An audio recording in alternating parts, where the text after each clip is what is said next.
தமிழகமெங்கும் கிளைகள் கொண்ட Annamal institute of hotel management and hospital management படிப்பில் சேர்வதற்கான அட்மிஷன் நடைபெறுகிறது.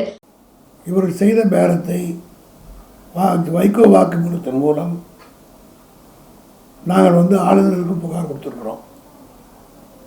அவரிடத்திலே புகார் கொடுக்கப்பட்டுள்ள உரிய நடவடிக்கை எடுப்பதற்கும் காவல்துறை டிஜிபிக்கும் போகிறோம்.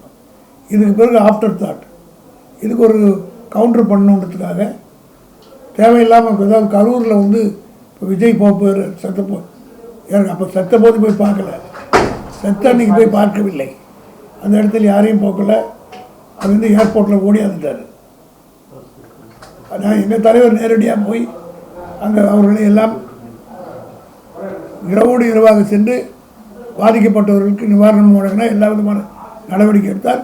எங்கள் அமைச்சர்களை அனுப்பி 2-3 அமைச்சர்கள் அங்கே இருந்து எல்லாத்தையும் முதலுதவி தான் செஞ்சாங்க. ஆனால் யாருக்காக கூட்டம் குடித்தோ அவர் ஓடியாந்துட்டார் வீட்டில்.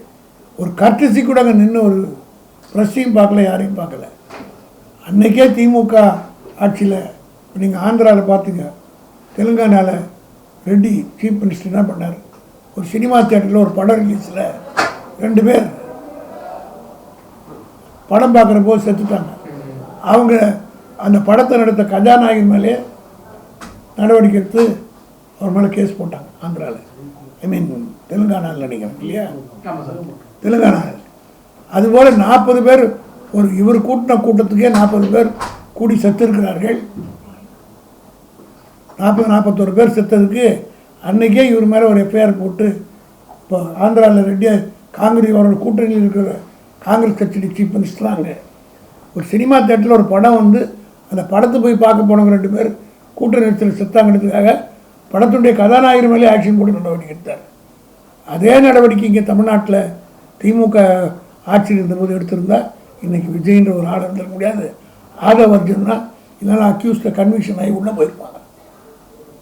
ஆனால் தலைவர் பெருந்தன்மையாக அன்றைக்கி ஒரு விசாரணை நடத்தி விசாரணை முடிவு வருவதற்குள் எந்த நடவடிக்கை எடுக்கிறாங்களோ அது பெருந்தன்மை காட்டுறதுனால இன்றைக்கி துள்ளி ஆடுறாங்க.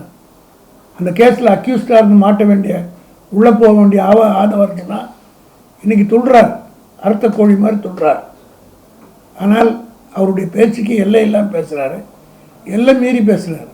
ஆகவே சட்ட ரீதியாக நடவடிக்கை எடுக்கிறது தான் நாங்கள் ஏற்கனவே ஆளுநரிடத்தில் கொடுத்த மனுவுக்கு இன்றைக்கு உச்சநீதிமன்றத்திலும் நேற்று மனு தாக்கல் செய்திருக்கிறோம். அது அநேகமாக திங்கட்கிழமை அன்னைக்கு மென்ஷன் பண்ணி விசாரணைக்கு எடுக்கப்படுகிற நிலையில் இருக்கிறது. மத்தியம் இன்னைக்கு ஆளுநரை சந்திக்க போகிறோம். அந்த விஷயம் இதனுடைய தொடர்பாக சார் இப்போ இது அனிதா ராதாகிருஷ்ணன் ஒரு குற்றச்சாட்டு வச்சிருக்காரு, என்னையும் விலை பேசினாங்க, நான் விலைக்கு போகலைங்கிறனால என் மேலே குற்றச்சாட்டு. அதான் சொல்கிறேன், அவர் மட்டுமல்ல இன்னும் சில பேரும் இருக்கிறார்கள். அதெல்லாம் ஆளுநர்கள் கொடுத்து விட்டு நான் அதற்கு பேர் சொல்கிறேன். இப்போ திமுக எம்எல்ஏக்களையும் அவங்க பேசியிருக்காங்களே சார், சில பேர் பேசியிருக்கிறார்கள் என்று தகவல்லாம் வந்திருக்கு. யார் யார் என்பதை விசாரித்து தந்துக்கணும், ஆளுநரிடத்தில் சொல்லுவோம்.